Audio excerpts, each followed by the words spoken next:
Setiap hari ku melihat begitu banyak tantangan berjalan di jalan yang tak terduga. Namun tetap ku semangati diriku sendiri.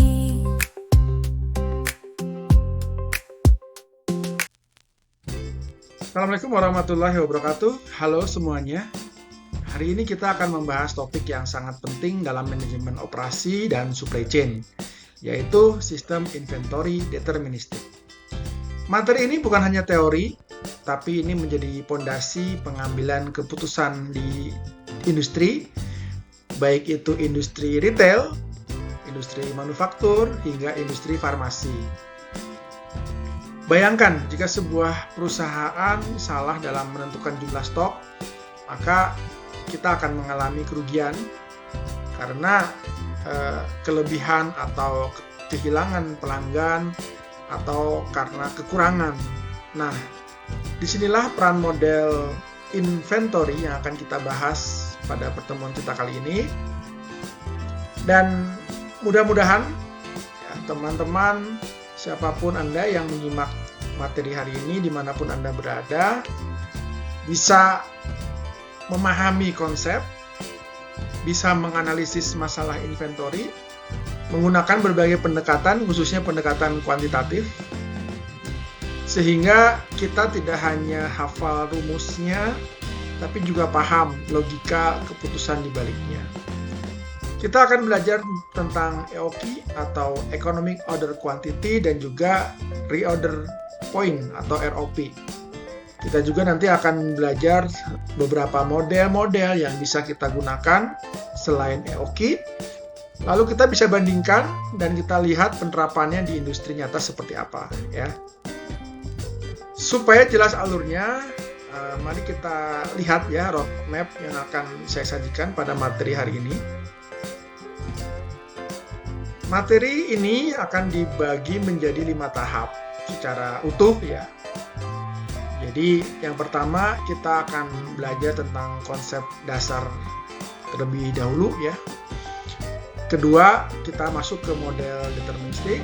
Kemudian ketiga kita belajar tentang tools-nya atau alat utamanya atau approach-nya, yaitu EOQ dan ROP ya. Dan keempat nanti kita bandingkan beberapa model-model lain selain EOQ. Dan terakhir kita nanti akan belajar tentang aplikasi di dunia nyata atau studi kasus ya yang mungkin menarik untuk kita bahas bersama ya pada pertemuan kita hari ini. Video ini mungkin akan dibagi menjadi beberapa sesi sehingga akan beberapa kumpulan video ini akan menjadi kesatuan yang membahas tentang sistem inventory deterministik. Oke, kita mulai saja. Oke. Pertanyaan pertama adalah mengapa inventory itu ada ya? Inventory ini unik ya, karena di satu sisi dianggap sebagai pemborosan atau waste karena dia menahan modalnya, modal kita gunakan untuk membeli sesuatu, kita tahan, tidak kita gunakan.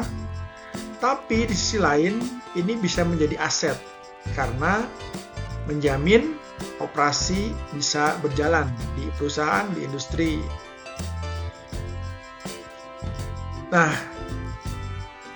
nilai inventory dalam suatu unit usaha itu bervariasi ya, tergantung dari jenis usahanya seperti apa, dan nilainya pun dapat diketahui dari laporan keuangan perusahaan tersebut. Semakin tinggi nilai inventory yang dikelola, maka semakin tinggi aktivitas perputaran inventory-nya dan akan semakin besar pula kepentingan ya. Kita harus tahu bagaimana melakukan perencanaan dan pengendalian inventory. Jadi tantangannya sebagai manajemen, khususnya manajemen inventory, adalah mencari keseimbangan dalam mengelola cadangan produk yang kita miliki. Ada 4 alasan utama yang melatar belakangi ya pentingnya kita memanage inventory. Yang pertama berhubungan dengan service level. Service level ini biasanya erat kaitannya dengan konsumen, tingkat layanan. Jadi kadang-kadang konsumen ingin barang selalu ready atau selalu tersedia. Jadi ketika mereka beli, mereka butuh, siap digunakan langsung gitu ya. Jadi service level ini erat kaitannya dengan bagaimana kita bisa memastikan produk selalu tersedia saat dibutuhkan oleh pelanggan. Yang kedua adalah efisiensi biaya. Efisiensi biaya dan stabilitas produksi. Bagaimana mengurangi biaya operasional dengan menghindari gangguan produksi dan pembelian yang meledak. Ya. Jadi stok yang kita miliki di perusahaan ini digunakan untuk mencegah adanya pembelian darurat yang harganya tentu lebih mahal dibandingkan dengan apabila kita menyetok gitu ya. Yang ketiga yaitu buffer ya, buffer ketidakpastian. Melindungi dari fluktuasi permintaan atau penundaan pasokan yang tidak terduga. Karena di dunia nyata itu cenderung tidak stabil ya, tidak konstan. Jadi bagaimana nih untuk mengantisipasi ketidakpastian? Maka kita gunakan inventory juga sebagai buffer. Yang keempat adalah optimasi biaya total. Ya. Jadi inventory bukan sekedar menyimpan barang, tetapi juga sebagai alat strategi operasi. Ya, menyeimbangkan biaya inventory, biaya penyimpanan, biaya pemesanan, ya, dengan tingkat layanan yang kita berikan kepada konsumen. Jadi ini strateginya, gitu ya.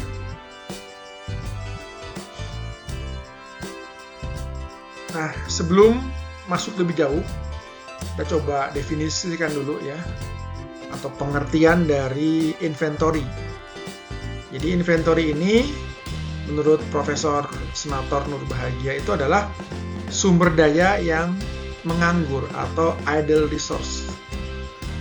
Artinya barang ini belum menghasilkan nilai sampai digunakan. Jadi barang ini menunggu ya. Jadi keberadaan itu menunggu proses selanjutnya.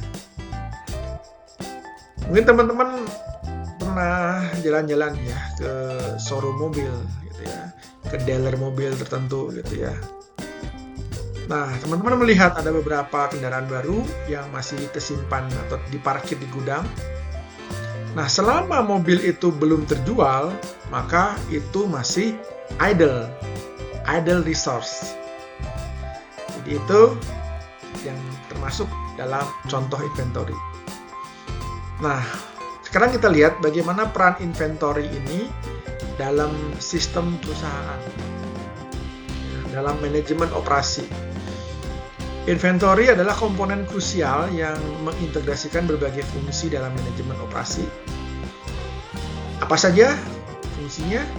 Bisa di fungsi produksi, yang menjaga kelancaran proses produksi dengan ketersediaan bahan, kemudian di fungsi logistik untuk mengoptimalkan pergerakan dan penyimpanan barang, kemudian di supply chain untuk menjamin aliran barang yang efisien dari pemasok hingga konsumen akhir, dan juga untuk fungsi kontrol atau inventory control.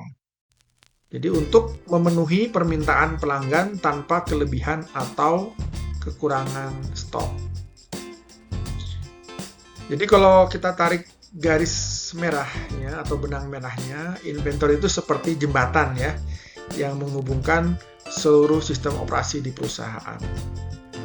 Tanpa inventory, produksi bisa berhenti. Tanpa kontrol inventory, biaya bisa sangat tinggi.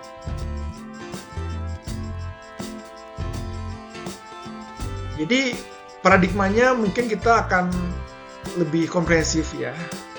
Jadi inventory itu ternyata bukan hanya barang jadi. Dia bisa juga berupa bahan baku atau raw material, bisa berupa barang dalam proses atau work in process, Bisa juga berupa barang jadi, finished good, dan juga berupa MRO atau maintenance, repair, and operating, persediaan untuk pemeliharaan. Ya. Anda bisa lihat di sini yang termasuk raw material, ya, itu material yang belum diproses ya, siap digunakan dalam produksi, itu masuk ke raw material. Kalau work in process itu adalah produk yang telah diproses atau memulai proses tapi belum selesai, masih dikerjakan gitu ya, itu berarti itu work in process. Kemudian finished good, ini produk yang sudah selesai, siap untuk dijual kepada pelanggan. Ya. Mungkin teman-teman sering ke restoran ya. Jadi kalau diibaratkan di restoran, bahan baku itu adalah bahan-bahan yang akan digunakan untuk memasak ya, seperti sayuran, daging, dan sebagainya. Nah, work in process itu apa? Itu makanan yang mungkin sedang diproses, sedang dimasak, atau setengah matang, ya, masih dikerjakan, itu work in process. Finished good ya, makanan siap disajikan, siap disantap oleh pelanggan. Begitu ya. Nah, dari sini, dari contoh-contoh inventory ini, tentunya untuk industri yang berbeda itu fungsinya akan berbeda. Dan strategi dalam pengelolaan inventory-nya pun berbeda-beda. Sesuai dengan situasi, kondisi perusahaan. Secara fungsional, inventory itu punya 4 fungsi.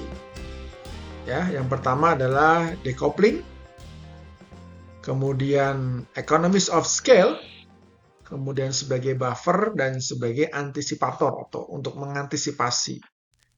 Ya. Nah, contohnya bagaimana?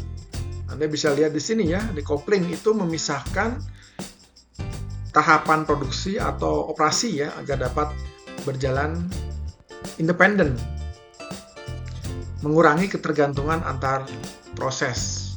Ya. Jadi dengan inventory sebagai fungsi decoupling, maka setiap proses bisa bekerja independen tanpa harus menunggu proses yang lain. Contohnya, misalnya pabrik mobil, dia menyimpan stok ban kendaraan. Nah, jika supplier ban atau pabrik ban, distributor ban itu terlambat dalam pengiriman sehari saja, maka lini perakitan, lini produksi masih tetap beroperasi karena ada stok cadangan ban. Gitu ya. Nah, itu contoh dari decoupling. Ya. Atau teman-teman misalnya punya tugas kelompok, sudah dibagi-bagi tugasnya, ada anggota yang belum selesai, nah yang lain tetap lanjut, tetap bisa mengerjakan karena sudah punya bagian masing-masing. Nah, itu adalah contoh juga decoupling function. Kemudian economies of scale. Jadi economies of scale berarti membeli atau memproduksi dalam jumlah besar akan menurunkan biaya per unitnya. Ya. Contohnya misalnya di supermarket ya, kalau teman-teman beli mie instan 10.000 dus misalnya ya, maka harga per dusnya akan lebih murah dibandingkan kalau cuma beli 1 dus gitu ya, atau 100 dus dan sebagainya. 10.000 dus itu tentu mahal sebagai grosir ya. Nah, jadi kadang-kadang kita kalau berkunjung ke perusahaan kita suka penasaran ya, kenapa perusahaan kok menyimpan stok banyak banget nih di gudang. Nah, jadi ini adalah karena mereka mempertimbangkan economies of scale karena lebih murah secara total biaya dengan menyimpan stoknya. Oke, yang ketiga buffer ya atau pelindung ketidakpastian. Jadi melindungi dari ketidakpastian permintaan atau pasokan, mencegah kekurangan atau kelebihan stok. Jadi inventory ini bisa menjadi cadangan untuk menghadapi ketidakpastian. Contohnya, misalnya di e-commerce ya, perusahaan e-commerce di gudangnya dia ketika musim promo, maka stoknya harus ditambah. Kenapa ditambah? Karena permintaan akan atau bisa jadi melonjak secara tiba-tiba. Nah, dengan kita menambah stok, maka kita bisa mengantisipasi, bisa menjadi cadangan ya atas ketidakpastian itu. Atau misalnya analogi yang lain ya, kalau teman-teman musim hujan maka membawa payung gitu ya, atau jas hujan. Walaupun belum tentu dipakai payung atau jas hujan itu, tapi dia melindungi jika hujan datang. Jadi melindungi ketidakpastian gitu ya. Itu contoh dari yang buffer ya. Nah, kalau antisipasi itu menyiapkan persediaan untuk menghadapi kondisi ya masa depan yang sudah diperkirakan. Jadi bedanya sama yang buffer, kalau buffer itu ketidakpastian, tapi kalau antisipasi itu sudah diperkirakan. Ya. Misalnya produsen minuman dia menambah produksi sebelum Ramadan karena tahu permintaannya pasti naik. Jadi sudah diperkirakan. Jadi beda ya sama buffer ya. Jadi buffer itu untuk yang ketidakpastian. Kalau antisipasi untuk kejadian yang sudah bisa diprediksi. Ya. Oke. Selanjutnya, inventory itu punya beberapa komponen utama yang mempengaruhi ya perhitungan dan hasil atau strategi inventory. Yang pertama adalah demand. Demand itu permintaan ya. Kuantitas produk yang dibutuhkan pelanggan dalam periode waktu tertentu. Itu demand. Berapa jumlah yang dibutuhkan, berapa butuhnya. Demand. Yang kedua adalah replenishment. Replenishment itu adalah pengisian kembali. Ya. Jadi proses pengadaan stok baru untuk mengganti yang telah terpakai itu adalah replenishment. Yang ketiga adalah lead time. Lead time atau waktu tunggu ya. Waktu antara pemesanan dan penerimaan persediaan. Jadi kita pesan sekarang, kemudian kita terima minggu depan, nah itu adalah lead time-nya seminggu gitu ya. Kemudian review policy. Review policy itu peninjauan kebijakan ya. Kebijakan peninjauan. Jadi metode untuk menentukan kapan dan berapa banyak persediaan yang harus dipesan. Ya. Jadi 4 komponen ini penting ya untuk kita ketahui dan kita jadikan acuan dalam pengambilan keputusan dalam manajemen inventory ya. Kalau salah dalam kita memprediksi perencanaan, maka keputusannya juga bisa salah ya. Tujuan akhirnya apa? Tujuan akhirnya sejauh ini selalu sama ya, jadi meminimalkan total biaya. Tapi tetap kita bisa memenuhi layanan kepada konsumen. Nah, biaya apa saja yang termasuk ya dalam biaya inventory? Setidaknya ada 4 jenis biaya ya. Yang pertama adalah biaya pesan atau ordering cost. Yang kedua adalah biaya simpan atau holding cost. Biaya pembelian, purchasing cost, dan biaya kekurangan atau shortage cost. Nah, kesalahan umum yang terjadi di industri, di UMKM, di perusahaan gitu ya. Jadi biasanya hanya fokus ke harga beli. Tidak mempertimbangkan atau kurang mempertimbangkan biaya simpan, biaya kekurangan, bahkan juga biaya tersembunyinya itu yang sering tidak dipertimbangkan. Akibatnya ketika di total cost-nya menjadi tetap tinggi ya karena tidak dihitung biaya simpan, biaya shortage, dan biaya yang lainnya ya. Oke. Nah, ini grafik yang populer ya dalam topik inventory. Ada trade-off biaya inventory. Meminimalkan total biaya inventory melibatkan penyimbangan antara biaya pesan dan biaya simpan. Ini adalah grafik yang menggambarkan hubungan antara biaya inventory. Ya. Ada ordering cost, ada holding cost. Biaya pesan. Ya. Biaya pesan ini cenderung menurun ya seiring dengan bertambahnya kuantitas pesanan. Karena frekuensi pemesanannya akan berkurang. Jadi kalau kita pesan sekaligus banyak kan berarti cuma sekali frekuensinya. Maka dia cenderung biayanya akan cenderung menurun ya seiring dengan jumlahnya yang kita pesan ya. Itu biaya pesan. Tapi kalau kita pesannya sedikit-sedikit mungkin akan beberapa kali ya, biaya pemesanannya akan lebih tinggi ya. Kemudian yang kedua adalah biaya penyimpanan. Nah, ini meningkat seiring dengan bertambahnya jumlah atau kuantitas pesanan ya. Karena lebih banyak barang yang disimpan ya. Nah, total biaya itu gimana? Total biaya ya merupakan jumlah dari semua biaya-biaya tersebut. Ya, ada dua model inventory yang kita pelajari di semester ini. Yang pertama adalah yang deterministik. Yang kedua adalah yang probabilistik. Untuk yang deterministik, ini secara sederhana kita bisa simpulkan bahwa semuanya pasti ya untuk deterministik itu. Informasinya jelas. Yang kedua adalah yang probabilistik. Probabilistik ini gimana? Jadi ada ketidakpastian. Permintaannya, lead time-nya, ataupun biayanya itu bersifat variabel. Ya, itu yang probabilistik.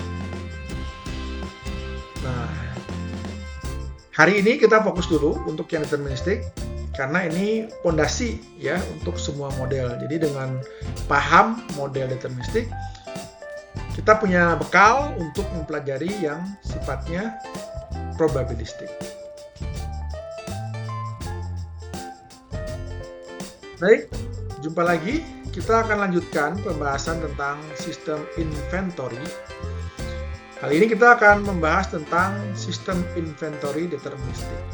Seperti kita ketahui pada video sebelumnya, saya sampaikan bahwa sistem inventory ini ada dua model. Yang pertama adalah sistem inventory deterministik.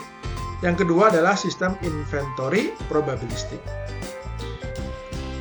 Kita akan belajar tentang sistem inventory deterministik. Ya, model deterministik itu berarti semua parameter sudah diketahui dengan pasti. Ya.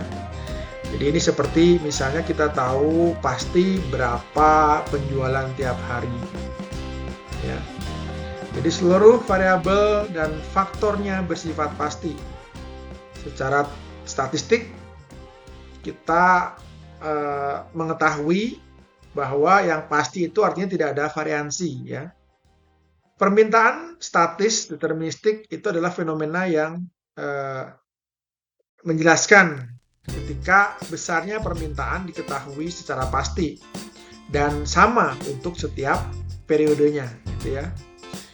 Itu yang statis. Tapi yang dinamis itu juga bisa juga yang deterministik, itu ditandai dengan adanya keterkaitan yang tidak dapat diabaikan antara besarnya nilai permintaan dengan periodenya dan besarnya permintaan diketahui secara pasti dan nilainya juga diketahui ya untuk setiap periode. Di dunia nyata mungkin ini jarang terjadi ya, jarang se-perfect ini. Tapi model ini penting kita pelajari karena ini menjadi pondasi ya sebagai baseline untuk analisis manajemen inventory. Oke, ada dua pertanyaan yang menjadi inti dalam pengelolaan inventory. Yang pertama adalah berapa jumlah pesan.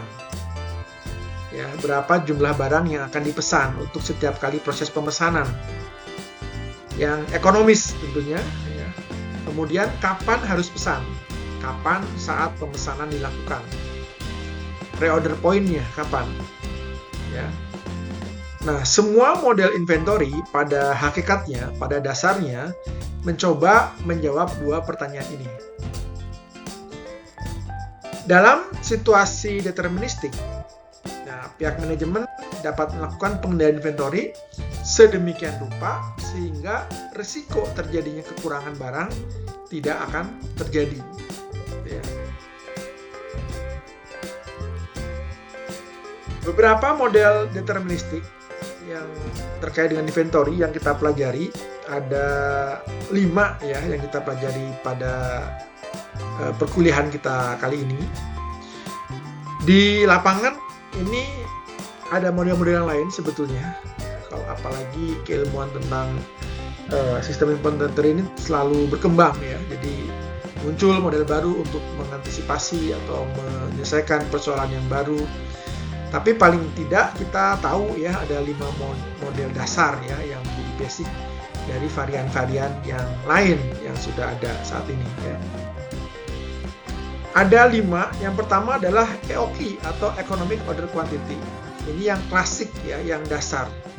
Ini model yang paling sederhana untuk menentukan jumlah pemesanan optimal dengan asumsi. Nah, dengan asumsi ini permintaannya konstan dan tanpa kekurangan stok. Ya. Yang kedua adalah EOQ dengan shortage. Jadi ini adalah variasi dari EOQ yang memperbolehkan adanya kekurangan persediaan atau kita melakukan back order dengan memasukkan biaya akibat dari kekurangan tersebut. Jadi EOQ dengan shortage ya. Yang ketiga adalah production model, Economic Production Quantity (EPQ) ya. Ini adalah model untuk sistem produksi internal biasanya ya. Di mana pengisian stok itu terjadi secara bertahap selama proses produksi. Jadi dilakukan oleh internal. Ya. Tidak kita memesan ke supplier, tapi kita memproduksi sendiri. Ya. Itu Economic Production Quantity. Yang keempat adalah Quantity Discount Model. Jadi model yang mempertimbangkan diskon harga pembelian ya jika jumlah pemesanannya tertentu ya. Pesanan sekian sampai sekian harganya berapa. Pemesanan lebih besar lagi dapat diskon dan seterusnya. Nanti kita bisa gunakan quantity discount model untuk menyelesaikan persoalan tersebut. Kemudian yang kelima adalah multi-item constraint model. Jadi ini model untuk menentukan jumlah pemesanan optimal dengan berbagai item sekaligus dengan batasan seperti kapasitas gudang atau anggaran yang dimiliki oleh perusahaan. Jadi gimana nih memilih keputusan yang terbaik gitu ya, yang paling optimal. Nah, semua model ini sebenarnya tujuannya juga sama ya, bagaimana kita bisa menyeimbangkan biaya untuk memenuhi target yang diinginkan oleh perusahaan. Model deterministik itu untuk bisa digunakan itu harus ada asumsi yang dipenuhi ya, yang diketahui. Yang pertama terkait dengan parameter ya, permintaan. Nah, jadi parameternya diketahui secara pasti. Parameter apa saja? Demand atau permintaan itu konstan dan juga diketahui. Lead time-nya tetap dan tidak ada variasi acak ya. Itu yang pertama. Yang kedua, asumsinya adalah sistem replenishment-nya stabil. Jadi pemesanannya datang tepat waktu, tidak ada keterlambatan pengiriman, tidak ada gangguan supply yang mempengaruhi proses replenishment gitu ya. Yang ketiga, struktur biayanya juga udah fix, sudah tetap. Biaya pesannya konstan, biaya simpannya konstan, harga per unit pun tidak berubah-ubah ya. Nah, kemudian ada kebijakan persediaan ideal ya. Jadi tidak ada kepastian, tidak ada fluktuasi musiman, seasonal, produk itu kita nggak pertimbangkan itu. Tidak ada perubahan kebijakan operasional juga. Ya, ini asumsi untuk model deterministik. Yang kelima itu horizon perencanaannya ya. Jadi dianalisis dalam kondisi steady state dengan pola permintaan yang berulang ya relatif sama. Ya. Nah, ini asumsi-asumsi ini kita gunakan untuk menyelesaikan persoalan inventory ya dengan pendekatan model deterministik. Oke, kita masuk ke model yang pertama. Nah, model yang pertama adalah EOQ ya, Economic Order Quantity yang klasik. Ya, model ini ditemukan oleh Wilson 1913. Ini tujuannya adalah menentukan jumlah pemesanan optimal dalam sistem inventory ya. Rumus-rumus formula yang digunakan tujuannya adalah mencari berapa yang harus dipesan dengan minimasi cost biasanya. Ya. Jadi menentukan berapa ukuran lot pemesanan atau queue ya, yang dengan pemesanan tersebut bisa menghasilkan total biaya paling rendah. Gitu ya. Oke. Order besar cenderung frekuensi pesan akan turun. Kita pesan sekali pesan banyak gitu ya, besar ya. Maka frekuensi berapa kali kita pesan itu relatif sedikit ya. Akibatnya apa? Biaya pesannya akan turun. Tapi, tapi order besar ini rata-rata stok kita akan naik ya, akan tinggi ya. Kita pesan banyak nih, belum dipakai masih ada, berarti stoknya akan naik. Akibatnya apa? Biaya pesannya atau biaya simpannya dia akan naik. Kalau tadi biaya pesan, yang ini biaya simpan. Nah, EOQ ini intinya adalah bagaimana menyeimbangkan antara biaya pesan dan biaya simpan. Gitu ya. Karena dua-duanya ini saling bertolak belakang ya. Kita pesan banyak, biaya pesannya kecil. Kita pesan banyak, biaya simpannya jadi tinggi ya. Oke. Nah, bagaimana asumsi untuk menggunakan model EOQ ya? Yang pertama, permintaannya deterministik. Ya, tingkat permintaan konstan sepanjang waktu, tidak ada fluktuasi musiman atau acak ya. Lead time konstan, replenishment instan, tidak ada shortage, biaya tetap dan produknya tunggal ya. Jadi kita tidak mengconsider interaksi antar produk. Interaksi antar produk itu contohnya gimana? Misalnya produk A melengkapi produk B. Produk A menjadi substitusi produk C. Itu ada interaksi ya, ada hubungan. Nah, kita tidak mempertimbangkan itu, tidak memasukkan pertimbangan itu dalam model EOQ. Ya. Model ini simple, sederhana, tapi sangat powerful karena bisa memberikan kita insight dasar dari pengelolaan inventory ya. Sebagai pondasi tadi. Nah, struktur biaya untuk EOQ atau model Wilson ini ada 3 ya. Ordering cost, holding cost, dan purchasing cost. Ordering cost biaya pesan, holding cost biaya simpan, dan biaya pembelian purchasing cost. Jadi total biayanya apa? Ya jumlah dari ketiga biaya tersebut. Ordering cost, demand dibagi dengan Q-nya, jumlah ordernya, kali dengan S-nya, dia pesan. Itu berarti ordering cost.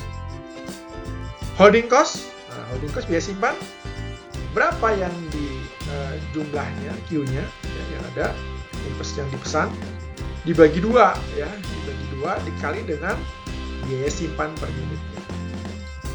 Ditambah purchasing cost, demand per tahunnya berapa yang harus dipenuhi, kali dengan harga dari produk tersebut, demand cost. Jadi ini adalah total cost yang lahir dari inventory ya, yang sifatnya deterministik.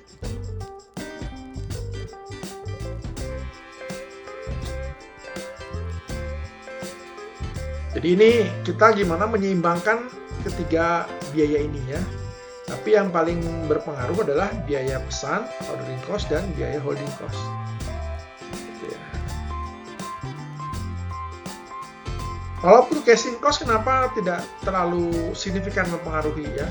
Karena purchasing cost ini sifatnya relatif sama atau tidak berubah meskipun nilai Q-nya itu berubah.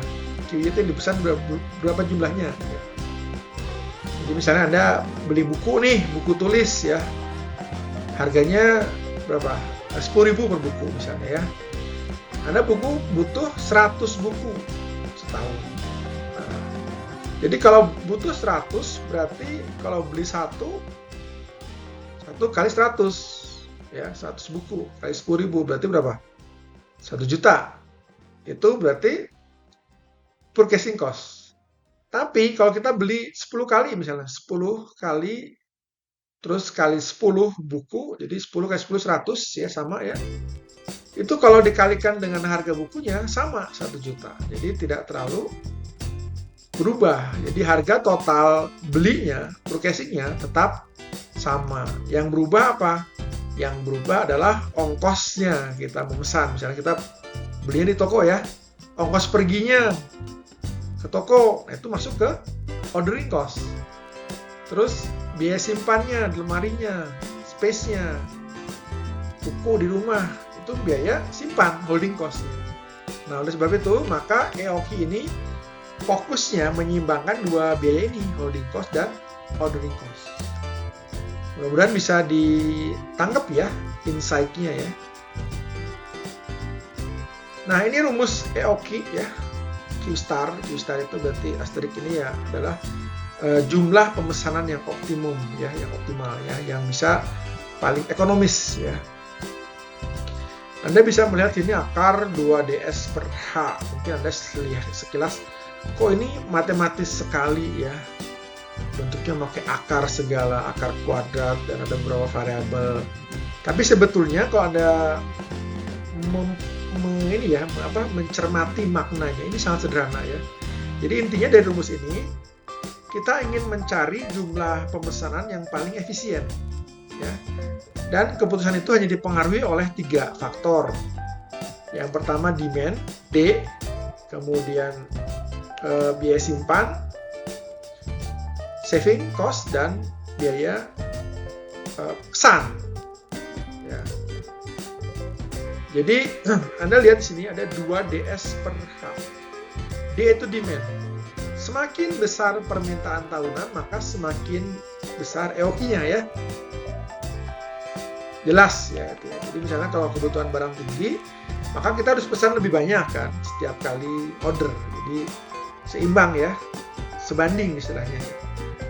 Misalnya gudang e-commerce ya, itu jual 10.000 unit per bulan. Lawan toko kecil 500 unit per bulan. Jelas ukuran ordernya antara toko kecil dengan gudang e-commerce itu berbeda.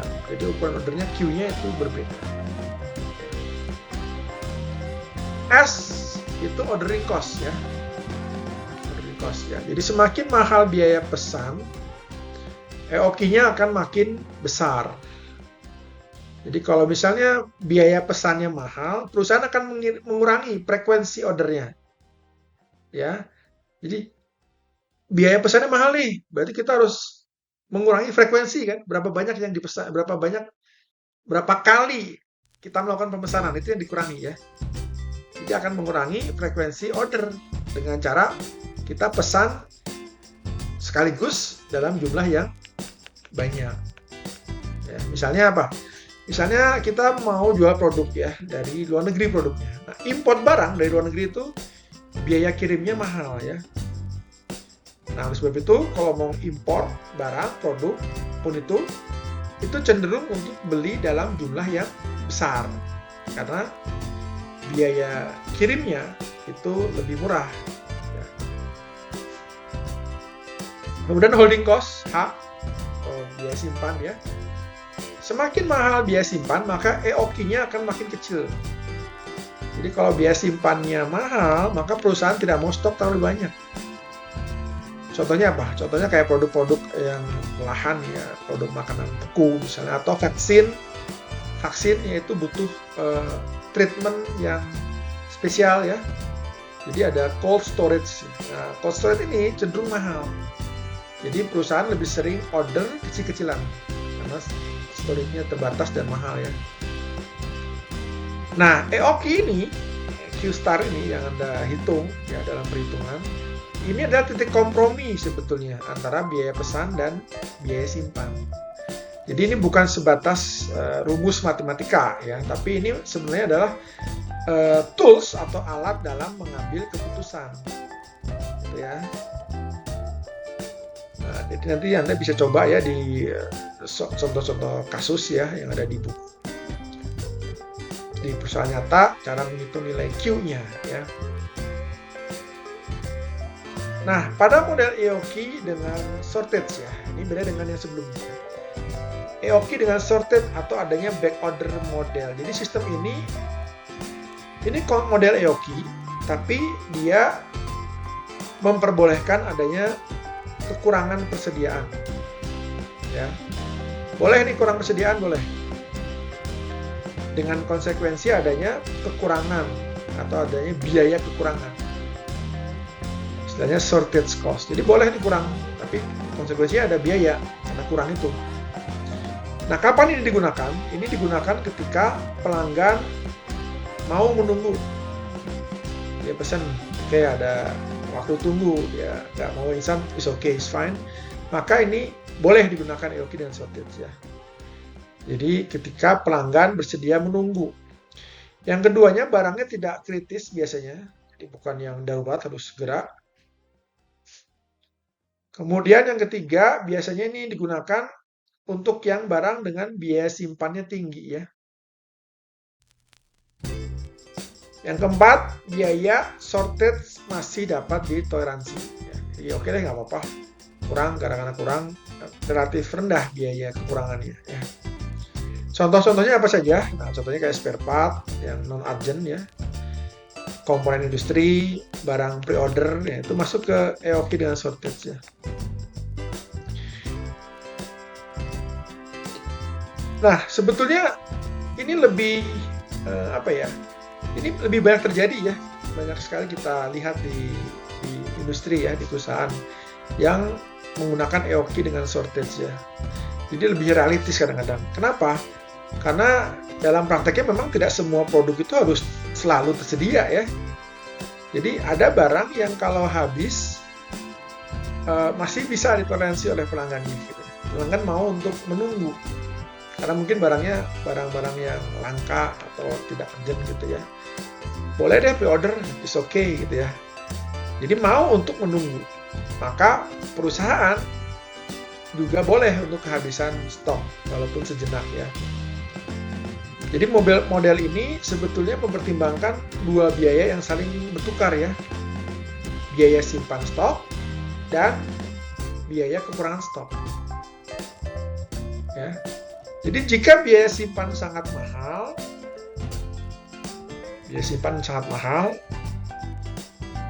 kita melihat nih, wah biaya simpannya mahal nih, mending kita alihkan. Mending kita lihat apakah biaya kekurangannya, biaya shortage-nya itu lebih murah atau tidak gitu ya. Jadi jika biaya simpannya sangat mahal,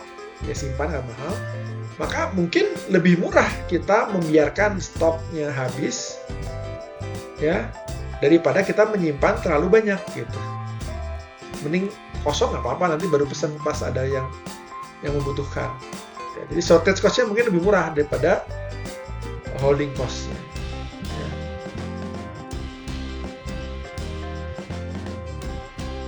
Atau kalau teman-teman mungkin lebih gampang menganalogikan ketika punya printer ya. Ini ada printer ya. Printer di rumah, di kosan, dan dimanapun ada kantor gitu ya. Kita kan harus menggunakan tinta ya. Nah kadang kita kalau misalnya kita nyimpan banyak tinta, kita nyetok tinta banyak gitu ya, itu kadang-kadang malah lebih mahal ya. Dan kita resiko tintanya kering kan ya. Jadi mungkin sebaiknya tidak usah nyimpan tinta, tapi kalau misalnya habis tintanya baru kita beli gitu ya. Jadi nggak perlu nyetok. Nah ini kadang lebih masuk akal dibandingkan, jadi lebih masuk akal habis tintanya sebentar beli dulu ya, daripada kita nyimpan banyak cadangan dan mahal, risiko rusak dan sebagainya. Ya. Itu contoh ya kalau di rumah ya. Itu contoh analogi dari menggunakan EOQ dengan shortage ya. Kalau di industri gimana? Industri juga sama. Jadi perusahaan manufaktur biasanya menyimpan bearing mesin itu ya, yang besar itu ya, itu biaya simpan per unitnya tinggi, sementara jarang dipakai. Dan supplier sebetulnya dia bisa kirim dalam 2 hari, 3 hari gitu ya. Maka menurut saya gitu ya, atau mungkin yang sering dilaksanakan di perusahaan, sebaiknya tidak perlu stok banyak gitu ya. Bahkan mungkin is okay kalau tidak punya stok, karena supplier siap mengirimkan dalam tempo waktu yang tidak terlalu lama ya. Jadi tidak perlu stok banyak, boleh kosong sementara gitu ya. Misalnya seperti itu, spare part ya. Jadi dari sini sebetulnya kalau kita lihat situasi perusahaannya, stok atau tidak ada stok atau stok nol itu tidak selalu buruk ya. Kadang-kadang kita harus kalau seorang yang yang belum pengalaman mungkin harus stok terus ya. Padahal kalau tidak ada stok itu juga tidak buruk gitu ya. Jadi pas butuh baru kita pesan gitu ya. Dan itu wajar, normal ya di industri ya. Nah, yang bermasalah itu apa? Yang bermasalah itu adalah ketika kita hitung ternyata total biayanya tinggi. Nah, itu total biaya. Jadi kembali acuannya itu adalah total biaya. Ya, total biaya ini acuannya. Jadi model EOQ dan shortage ini sebetulnya mengajarkan kita bahwa keputusan inventory itu harus berbasis total cost. Ya. Bukan sekedar menghindari stock out. Ya. Jadi fokusnya di parameter tetap sama, total cost. Nah, ini asumsi ya untuk menggunakan EOQ dan shortage sama saja sebetulnya dengan EOQ secara asumsi, cuman ada biaya tambahan ya, yaitu biaya shortage ya, biaya kekurangan. Jadi kita akan membayar konsekuensi jika stoknya habis, gitu ya.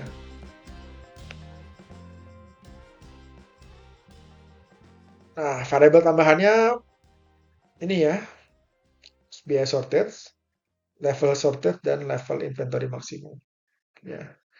Pada model EOQ dan shortage ini kita memiliki beberapa variabel tambahan yang tidak ada di model EOQ biasa.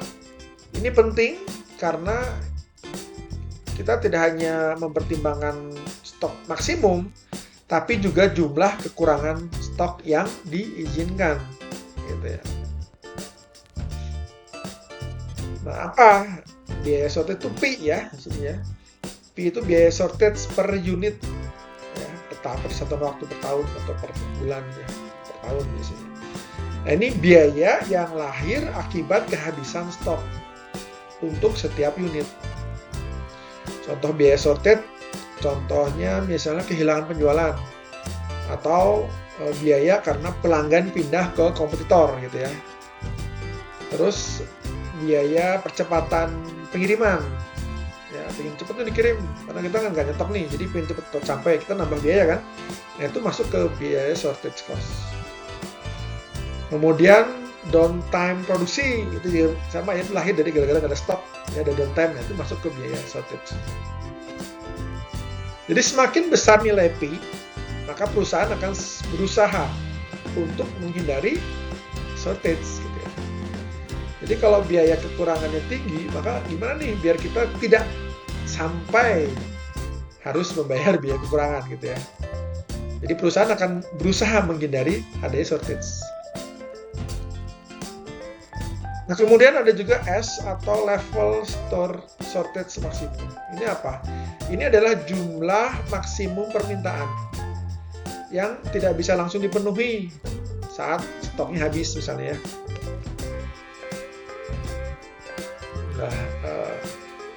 Stoknya habis berarti stoknya sudah nol ya. Permintaan tetap datang.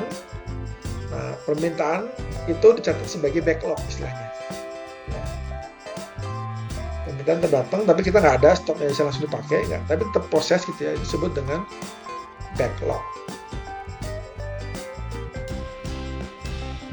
Level storage maksimum artinya jumlah maksimum permintaan yang tidak bisa langsung dipenuhi saat stok habis. S. Semakin besar S berarti perusahaan mengizinkan kekurangan lebih banyak. Ya. Jadi S itu kayak allowance ya. Jadi kalau allowance-nya besar ya oke lah, nggak apa-apa lah, kurang lebih banyak gitu ya. Kemudian ada level inventory maksimum atau I ya. Ini adalah jumlah stok tertinggi setelah pesanan datang. Ya. Apa ini bedanya Pak dengan EOQ biasa? Nah, kalau EOQ biasa atau EOQ klasik, stok maksimumnya adalah Ki ya. Karena instan ya, asumsinya kan instan langsung sampai. Jadi stok maksimumnya adalah Ki.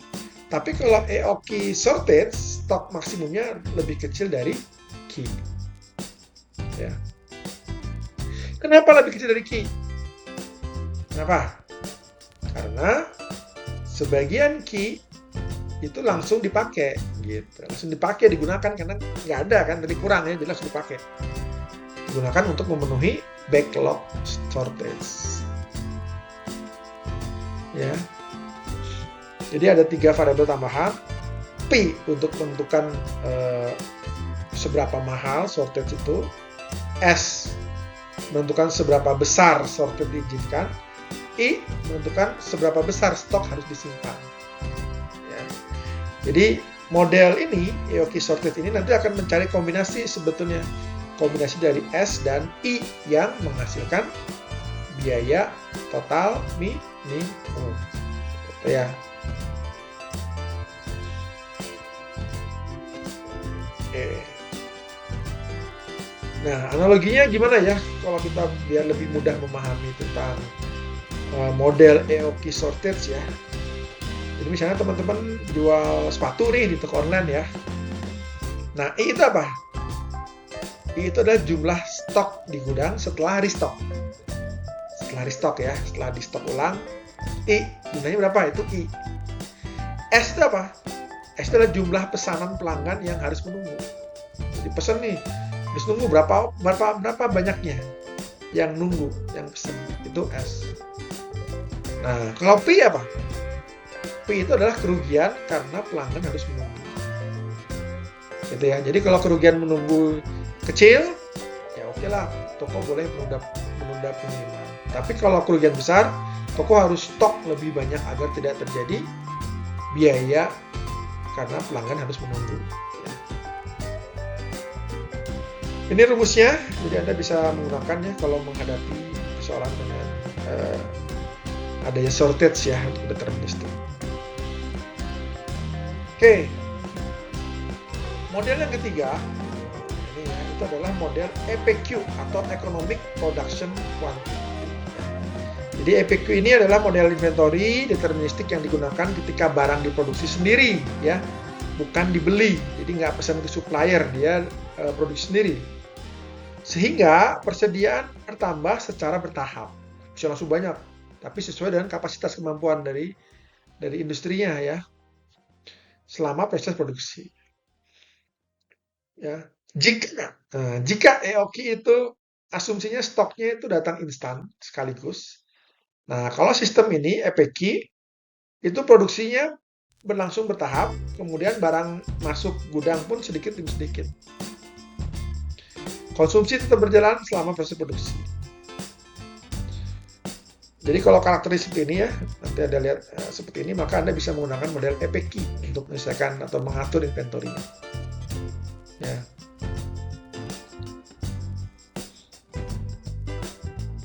Jadi kalau kita lihat dari sudut pandang yang berbeda ya, EOQ ini ketika perusahaan beli dari supplier, gitu ya.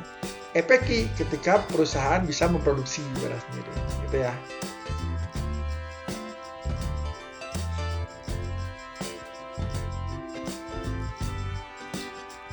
Oke. Contohnya bagaimana contohnya?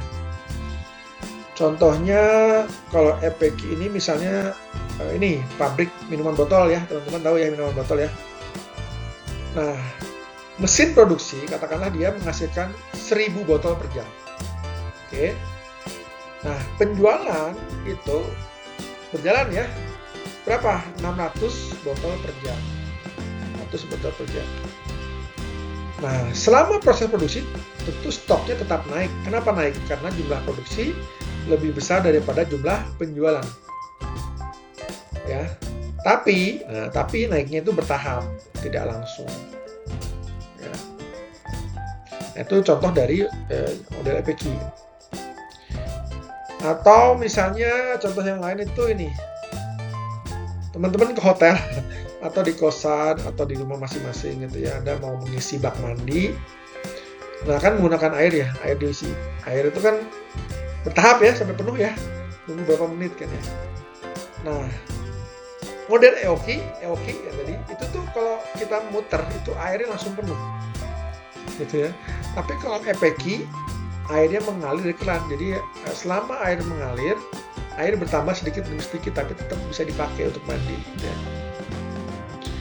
Gitu. Jadi kalau lihat gitu ya, EPQ itu ya tetap diproses, tetap dibikin produksi, walaupun tetap diambil. Jadi kalau di bak mandi kocorin tuh, tapi masih tetap bisa kita gunakan mandi. Gitu ya.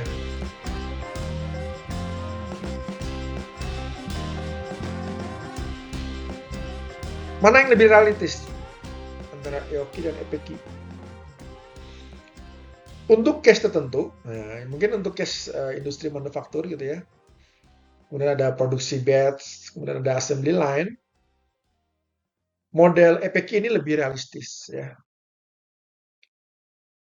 Kenapa? Karena EPQ ini mempertimbangkan atau memperhitungkan fakta bahwa produksi membutuhkan waktu ya. Jadi ini lebih realistis menurut saya ya untuk produksi pabrik manufaktur, produksi batch dan assembly line. Oke.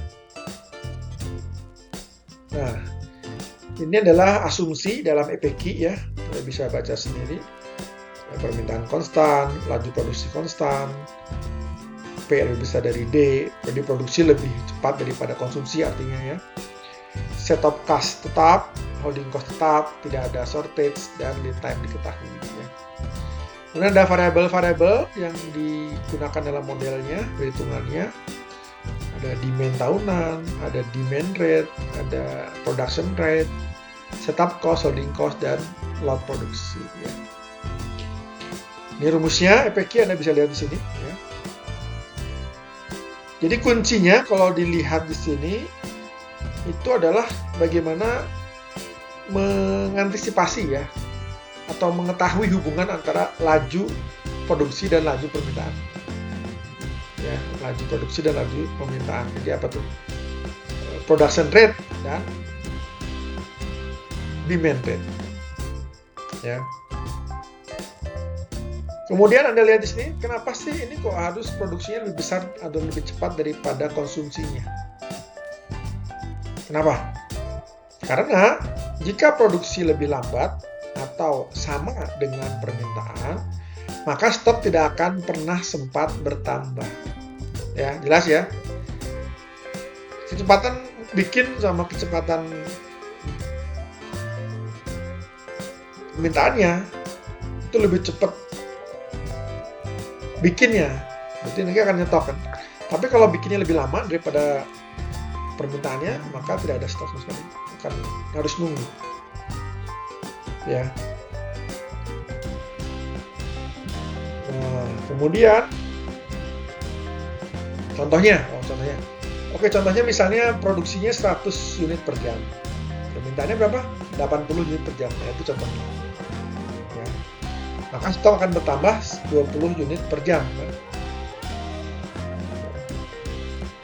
Tapi kalau misalnya produksinya 80 unit per jam, permintaannya juga sama 80 unit per jam, maka stok akan bertambah nggak? Tidak, nol, langsung dipakai. Atau produksinya 60 unit per jam, permintaan 80, kurang kan? Stok malah kurang, maka gagal dalam memenuhi permintaan. Nggak bisa pakai model EPQ.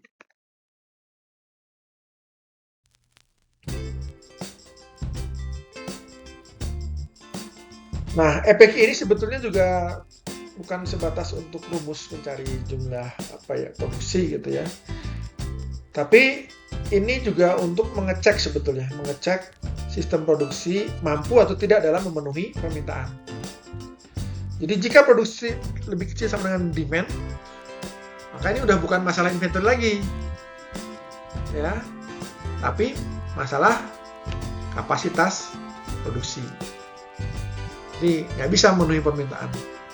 Jadi yang harus diperbaiki apa? Bukan inventory-nya, tapi apa? Kapasitasnya. Ya. Oke, selanjutnya. Nah, ini ada persediaan maksimum dan total cost ya untuk EPQ ya. Seperti yang sudah dijelaskan sebelumnya, bahwa pada model EPQ ini produksinya tidak datang sekaligus ya, tapi bertahap ya. Beda dengan EOQ. Ya. EOQ. Kenapa? Karena barang diproduksi sedikit demi sedikit sambil digunakan, dikonsumsi ya. Maka jumlah stok maksimum yang tercapai tidak pernah sama dengan jumlah produksi totalnya. Dengan kata lain, stok maksimum pada EPQ selalu lebih kecil dari nilai Q-nya. Ya, stok maksimum lebih kecil dari Q-nya.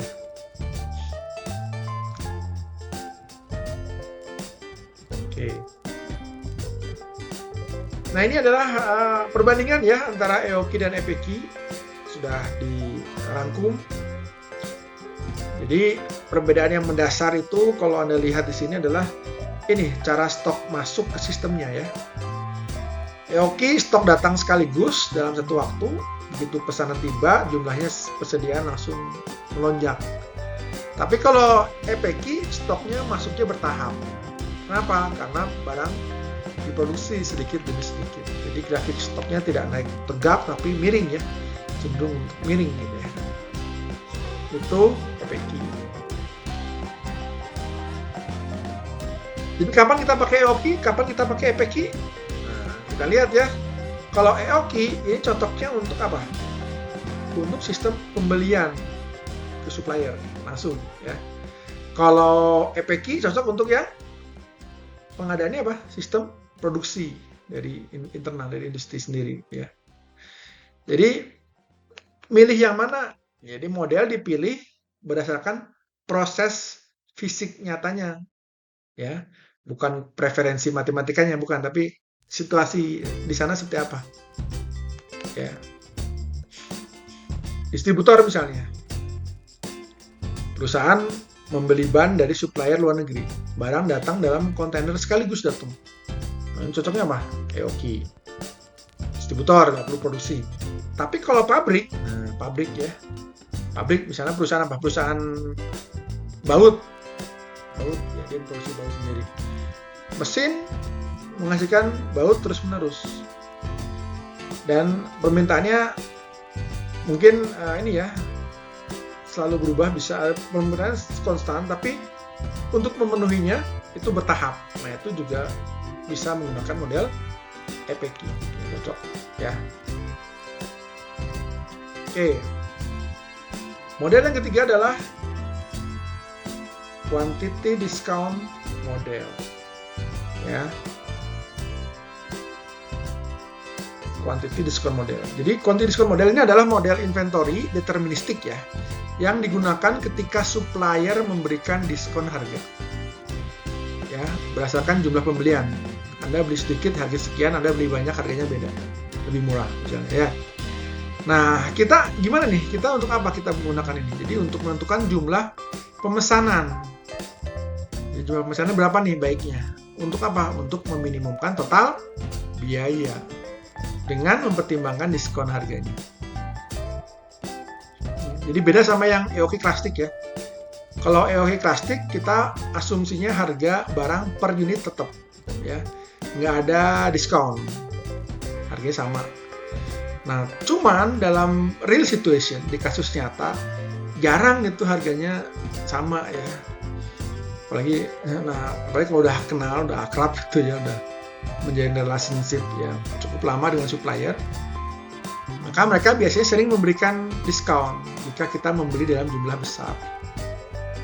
Nah, karena itu maka keputusan jumlah pemesanan tidak lagi hanya mempertimbangkan trade-off antara biaya pesan dan biaya simpan, tapi juga harus mempertimbangkan harga pembelian. Ya, harganya kan menentukan kan? Harganya berubah di sini, jadi harga harus dipertimbangkan. Nah, mengapa model ini penting?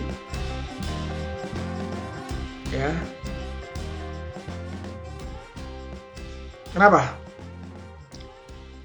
Ya karena situasi itu ya trade-off-nya, ada trade-off. Harga turun dan lawan biaya simpan naik. Jadi kalau kita pesan banyak, harganya murah mungkin ya, tapi simpannya banyak. Harga simpannya banyak, biaya simpannya banyak. Pesan sedikit, harganya mahal, biaya simpan mungkin murah. Gitu ya. Jadi ini trade-off ini yang melahirkan kenapa kita harus menggunakan atau pelajari tentang quantity discount model. Jadi kalau EOQ biasa, keputusannya hanya dipengaruhi oleh biaya pesan dan biaya simpan. Tapi kalau quantity discount model dipengaruhi 3 faktor sekaligus. Biaya pesan, biaya simpan, dan harga unitnya. Jadi keputusannya menjadi lebih kompleks ya, karena lebih banyak variabel yang dipertimbangkan. Contoh kasus, nah contohnya banyak ya. Misalnya supplier ngasih harga kita ya, jumlah order harga per unit. Misalnya ya, kalau kurang dari 1000 unit maka harganya 50.000. Tapi kalau lebih dari 10.000 atau 1000 unit maka harganya 45.000, diskon 5.000. Ya. Jadi itu ya. Jadi ini harus bertanya di mana nih yang lebih murah totalnya, kita harus beli berapa. Itu yang bisa diselesaikan dengan model quantity discount.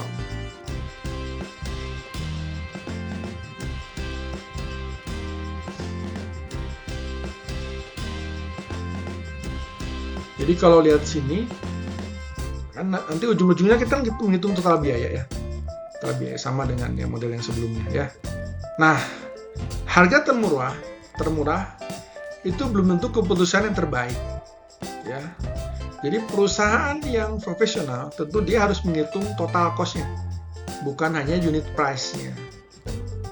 Nah, di industri kesalahan umumnya adalah berdasarkan pada harga price-nya, fokus pada diskon tanpa menghitung biaya simpan, total cost-nya. Dia harus mempertimbangkan itu ya, total cost-nya ya, yang termasuk ke biaya simpan juga. Nah, ada 2 jenis diskon. Ada all unit discount, ada incremental discount. Ini yang umum ya, walaupun ada diskon-diskon yang lain. Tapi ini yang umum ya, ada 2 ini. Kenapa ini harus dipahami? Karena nanti cara menghitung total biaya sama keputusan order optimalnya juga akan berubah, akan berbeda ya. Oke, sebelum masuk lebih lanjut, apa itu all unit discount? All unit discount itu adalah harga diskon yang berlaku untuk seluruh unit jika mencapai jumlah tertentu. Kalau incremental discount, itu artinya apa? Diskon hanya berlaku untuk unit tambahan setelah batas tertentu. Model klasik biasanya menggunakan all unit discount. Contohnya apa untuk all unit discount? Jadi order per unit misalnya kurang dari 1000, harganya 50.000 kan. Tapi kalau lebih dari 1000, 45.000 misalnya. Berarti pesan 1000 unit, semua unit dihitung harganya 45.000. Itu adalah all unit discount. Jadi begitu kita pesan melebihi batasannya gitu ya, maka seluruh pembelian langsung mendapat harga baru gitu. Nah. Oke, kemudian incremental discount. Apa itu incremental discount? Incremental discount itu berarti harga diskonnya hanya berlaku untuk unit tambahan setelah batas tertentu. Misalnya range harganya 0 sampai berapa ya?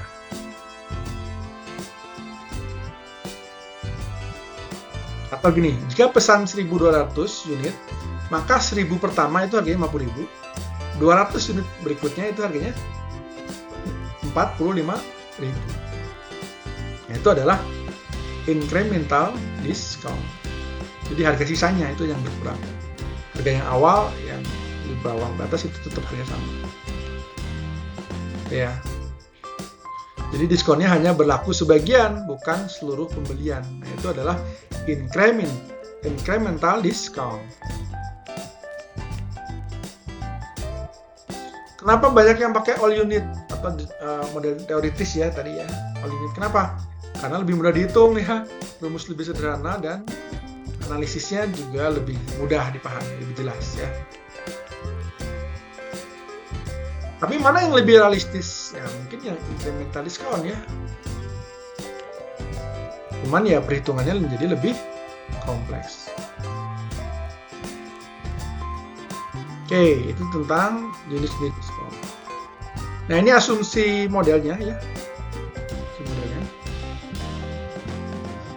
Jadi model inventory ketika harga barang berubah tergantung jumlah yang kita pesan. Asumsinya apa saja? Bisa lihat sini, permintaan konstan, lead time konstan, tidak ada shortage, harga per unit tergantung jumlah order ya. Biaya simpan proporsional terhadap harga barang. Total cost-nya seperti ini. Perbedaan EOQ apa? C-nya berubah sesuai dengan level diskon. C itu apa? Cost-nya, harga produknya ya, harga belinya.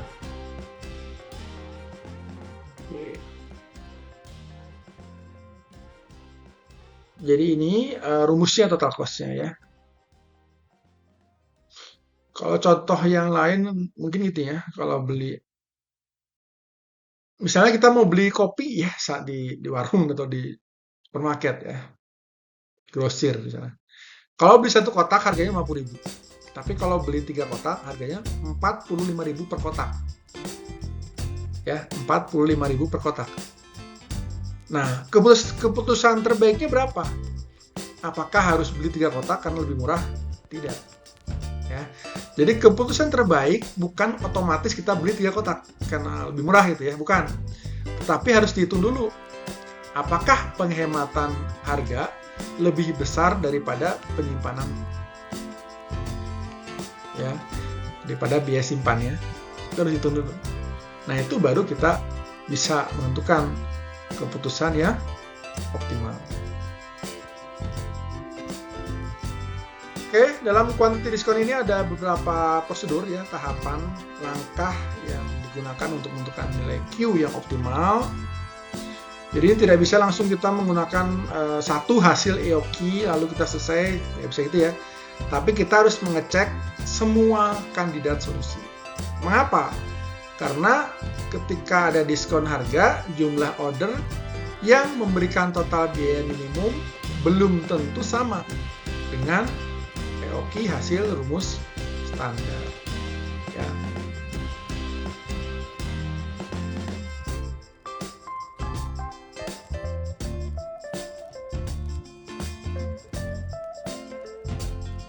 Ini di sini harus dibandingkan, hitung EOQ-nya ya setiap level harga. Begitu ya.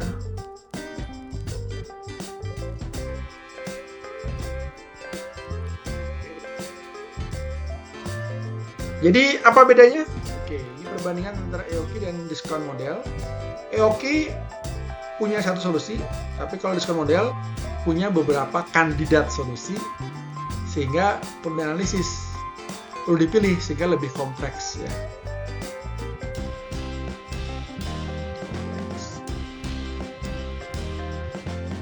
Nah, model yang terakhir yang bisa kita pelajari, hari ini adalah multi-item constraint model.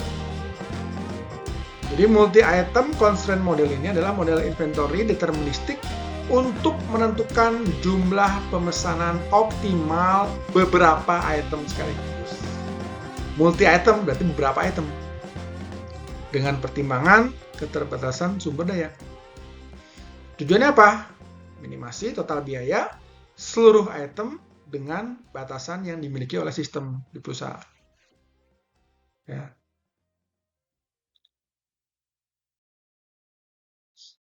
Jadi dipakainya kapan ya? Dipakainya ketika kita mau mengelola produk, perusahaannya harus mengelola produk, jumlahnya banyak sekaligus, dan ada keterbatasan sumber daya gitu ya. Kita nggak bisa menentukan order optimal untuk setiap produk secara terpisah. Nggak bisa. Tapi harus semuanya dipertimbangkan. Jadi keputusan terhadap satu produk ini akan mempengaruhi produk yang lain. Ya. Apa yang dimaksud dengan keterbatasan sumber daya? Ya, resource-nya terbatas. Misalnya apa? Kapasitas gudangnya, terus dana yang dimiliki, modalnya untuk membeli, ya. Terus kapasitas pengirimannya, delivery-nya, kapasitas produksinya, jumlah rak-nya, shelf space. Ya. Jadi kita tidak bisa bebas memilih queue tiap item sesuka hati karena ada keterbatasan itu. Ya. Jadi contohnya apa? Contohnya gini. Misalnya gudang distributor itu punya kapasitas maksimum 10.000 unit. Ya, 10.000 unit.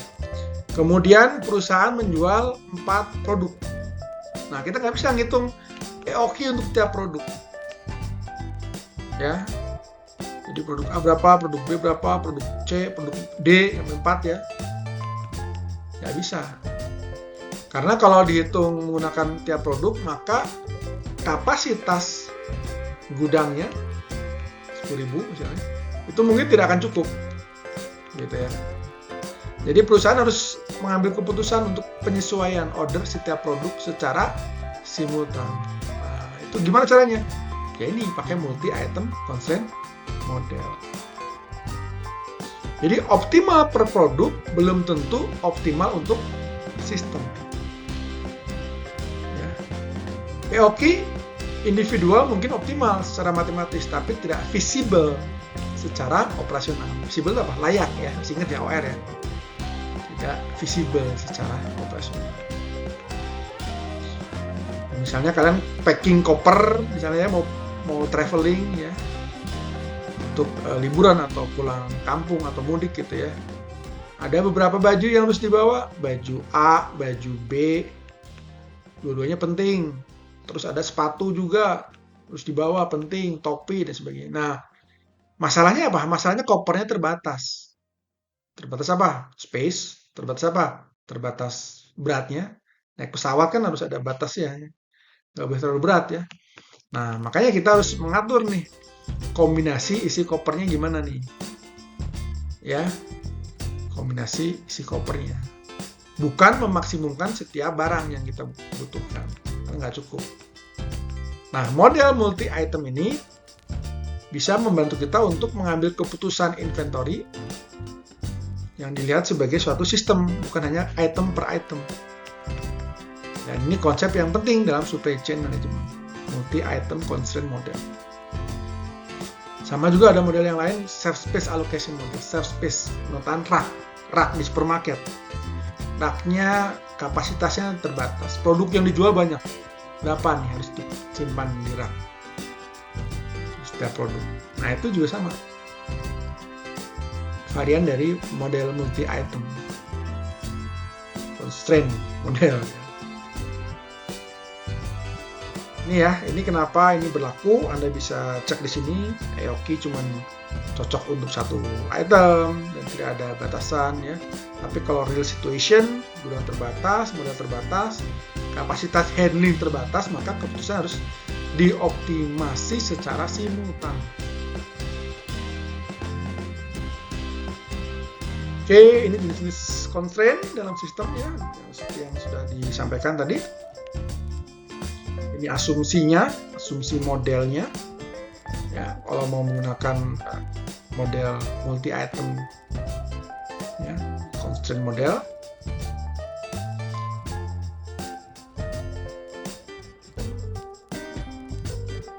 Nah, di sini dari asumsi ini nanti melahirkan struktur permasalahannya ya. Jadi kalau tanpa constraint, itu setiap item punya EOQ sendiri. Kita berasumsi bahwa unlimited space we have ya. Tapi kan realitasnya mungkin nggak seperti itu ya. Dengan constraint, maka keputusan satu item ini akan mempengaruhi item yang lain. Artinya apa? solusi optimal harus dicari secara global dan simultan. Ya, pertimbangan semua item, multi item. Ini model matematisnya. Jadi kita tidak bisa mencari solusi optimal hanya dengan rumus sederhana seperti EOQ ya.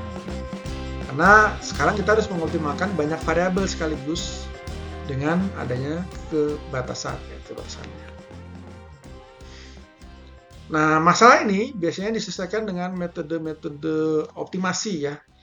Contohnya seperti Lagrange multiplier itu bisa digunakan ya.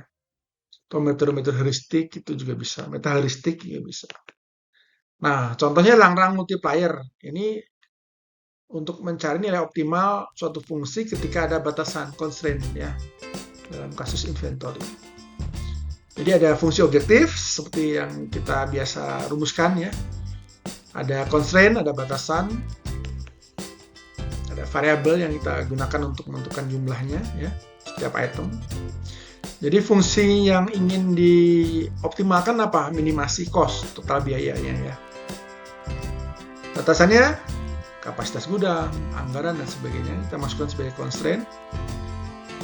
Nah, nanti kita mencari berapa nilai Q untuk produk item 1, 2, dan seterusnya yang memenuhi batasan, jadi tetap visible ya, sekaligus memenuhi tujuannya apa?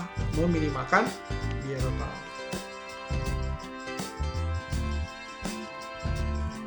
Misalnya kalian mau beli uang, ingin beli barang, contohnya. Anda ingin beli barang, uangnya terbatas, berarti harus memilih nih kombinasi pembeliannya yang gimana yang terbaik dengan uang yang terbatas, gitu ya. Bukan cuma beli barang randomly gitu ya. Nah, itu ide dasar dari optimasi dengan constraint, jadi ada batasan. Oke. Selanjutnya, nah ini perbandingan antara model EOQ dengan multi-item constraint ya. Jadi kita harus bisa memilih model sesuai dengan case-nya dan tepat. Memilih model sama pentingnya dengan menghitungnya, gitu ya. Oke, nanti ini adalah contoh aplikasi dari sistem inventory ya. Anda bisa melihat ini adalah retail, supermarket ya, atau convenience store. Ya. Jadi ini cocok apabila Anda menggunakan multi-item constraint model. Ya. Misalnya ini penerapan untuk menentukan jumlah pembelian optimal tiap produk ya, tentukan kapan di stok, rak dan sebagainya. Nah, keputusannya adalah kalau misalnya ini jumlahnya banyak, space-nya terbatas, berapa jumlah setiap item? Ya, itu keputusannya.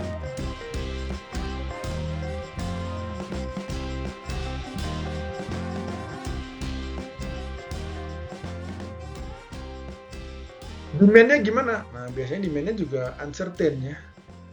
Tapi untuk yang deterministik, suppose kita udah fix, jadi bisa terhitung dengan menggunakan multi-item constraint model ya.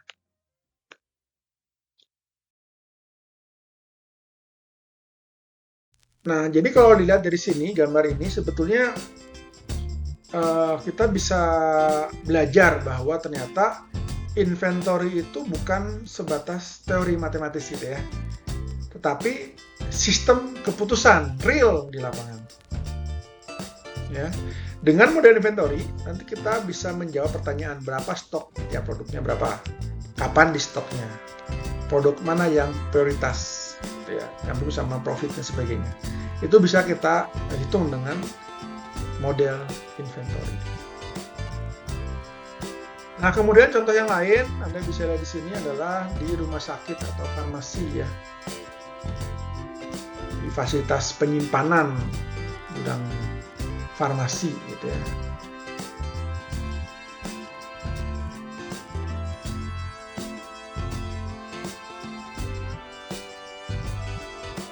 Kalau di farmasi berarti penyimpanannya harus ini ya, terkontrol ya lingkungannya terutama ya. Penyimpanannya harus rapi dan ada labelnya agar tidak salah. Akses terbatas, lingkungan terkontrol ya. Jumlah itemnya banyak, tapi biasanya kecil ya. Ini kalau seperti ini holding cost-nya tinggi ya, karena suhunya dan sebagainya. Service level juga sangat tinggi. Tidak boleh stock out, lead time-nya sensitif ya. Jadi ini deterministik yang ketat. Ya, service stock tinggi, continuous review system. Ya.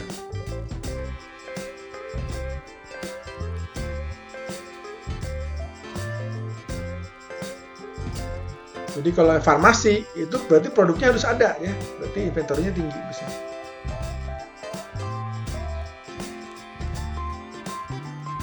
Kemudian, nah ini contohnya juga ya. Ini adalah stok opnam yang diterapkan di farmasi ya, sebagai farmasi ya. Jadi ada tabelnya, ini melihat berapa jumlah stoknya yang tercatat di sistem dengan jumlah stok yang benar-benar ada di gudang. Stok opnam namanya ya. Prosesnya stok opnam biasanya.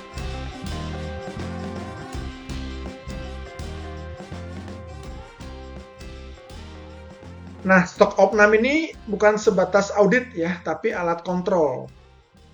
Kontrol apa? Sistem inventory. Tujuannya apa?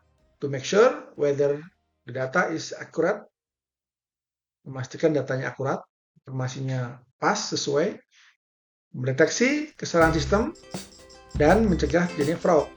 Ya, dan meningkatkan kualitas dari keputusan yang diambil dengan stok opnam itu.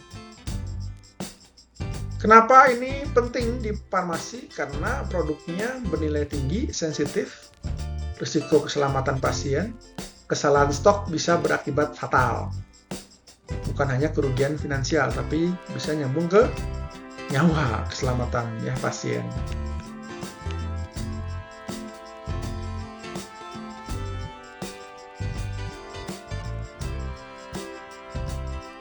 Jadi data itu harus akurat ya. Jadi stok opnam itu untuk memastikan data itu akurat.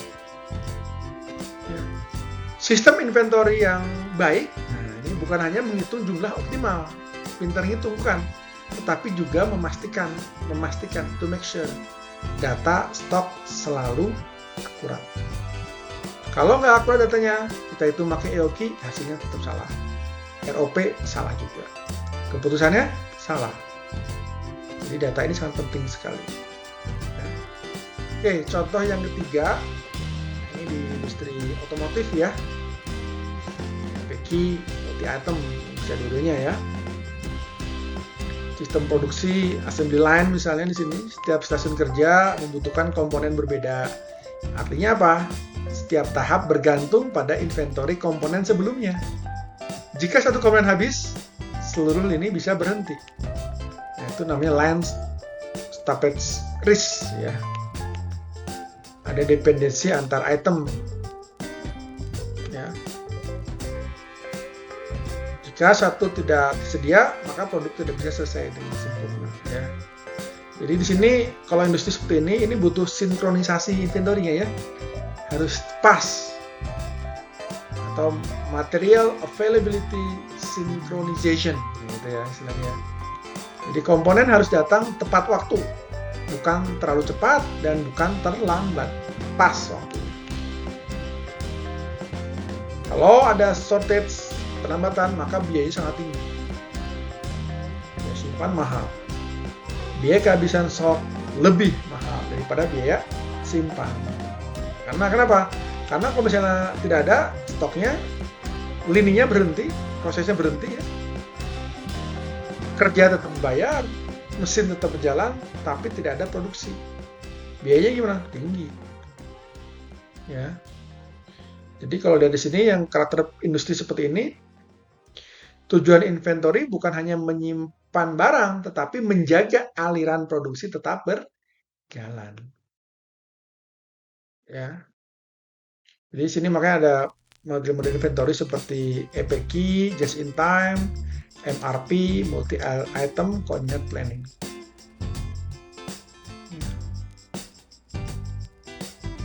Baik, akhirnya finally ya, dari kematerian ini kesimpulannya apa? Jadi inti konsepnya yang dipelajari tentang model deterministik terutama ya. Jadi model deterministik itu digunakan ketika semua parameter sistem diketahui dengan pasti ya. Dalam kondisi ini, kita dapat menentukan keputusan inventory secara matematis dengan tujuan utamanya meminimalkan total biaya persediaan inventory melalui penentuan jumlah order dan waktu pemesanan yang optimal. Ya. Kita tadi sudah belajar juga tentang beberapa model utama dari mulai EOQ sebagai fondasi ya, pengendalian persediaan, model shortage yang mempertimbangkan kekurangan stok, kemudian EPQ untuk produksi internal, model diskon untuk mempertimbangkan variasi harga, hingga model multi-item yang mengoptimalkan banyak produk sekaligus dengan keterbatasan sumber daya yang dimiliki. Nah, hal penting apa yang perlu kita ingat? Ya, bahwa keputusan inventory optimal selalu merupakan hasil trade-off.